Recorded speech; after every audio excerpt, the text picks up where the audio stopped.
అర్హులందరికీ ఇందిరమ్మ ఇల్లు ఇవ్వాలని అడిగితే మండల కాంగ్రెస్ నేతలు అవహేళన చేస్తున్నారని, ఇది ఎంతమాత్రం తగదని బీఆర్ఎస్ మండల అధ్యక్షుడు పాకాల మైపాల్ రెడ్డి మండిపడ్డారు. శనివారం బీఆర్ఎస్ డబుల్ బెడ్రూమ్ లబ్ధిదారులతో కలిసి మాట్లాడుతూ మండలంలో 501 లబ్ధిదారులను ఎంపిక చేసి 9 మందికి ఎందుకు ఇవ్వడం లేదన్నారు. అనవసరంగా మాట్లాడడం కాంగ్రెస్ నేతలకు తగదన్నారు.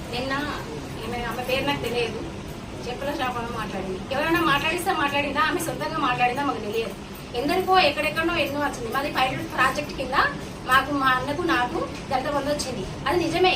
కానీ ఊరే నేను ఏ దేశమే వాళ్ళని ఇక్కడ ఉట్టినట్టు ఇక్కడ వెళ్ళిందట. మరి నేను ఇక్కడ ఉట్టినట్టు ఎట్లా ప్రూఫ్ చూపించాలని నాకు కావాల్సింది కదా.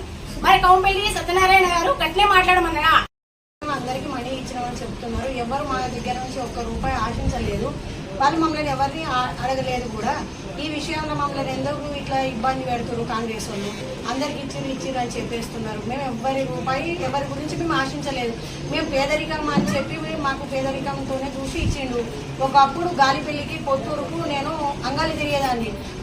2-3 సార్లు చూసిండు. ఎక్కడ మనం బెజ్జింగ్ చెప్పులు కూర్చుకొని నిర్మాణం అప్పుడు ఉన్నటువంటి కాంట్రాక్టర్ నిర్లక్ష్యం వలన అది పని జరగలేదు.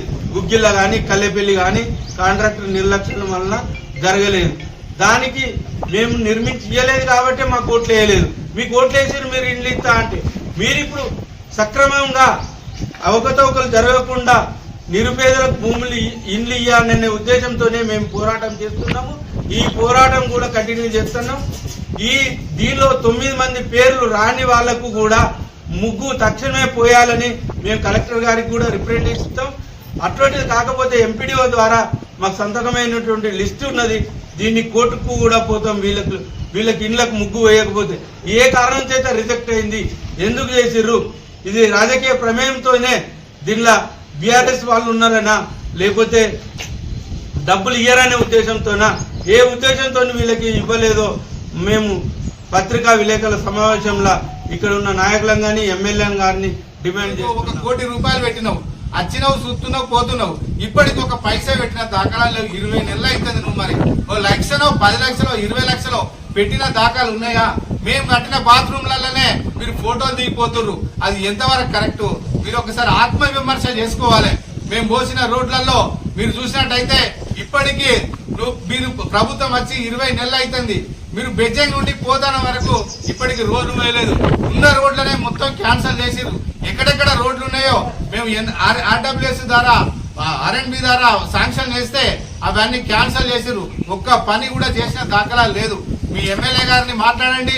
మీరు ఎక్కడెక్కడ పనులు చేసిరో చూపెట్టాలి. ఏదో NREGS వచ్చిందల్లా దానిని పట్టుకొని మొత్తము అది లేబర్ కాన్షియస్ లేబర్ మెయింటెనెన్స్ ఉంటేనే ఎంతవరకు వస్తాం అంతవరకు వస్తుంది. దాన్ని పట్టుకొని సీసీ రోడ్లు పోతున్నారు తప్ప మీరు స్పెషల్ గా తీసుకొచ్చిన ఎమ్మెల్యే ఫండ్ కానీ మీ ప్రభుత్వం నుంచి కానీ ఏం తీసుకొచ్చిన దాఖలా లేవు. మీరు గుర్తుంచుకోవాల్సిన అవసరం ఉన్నది.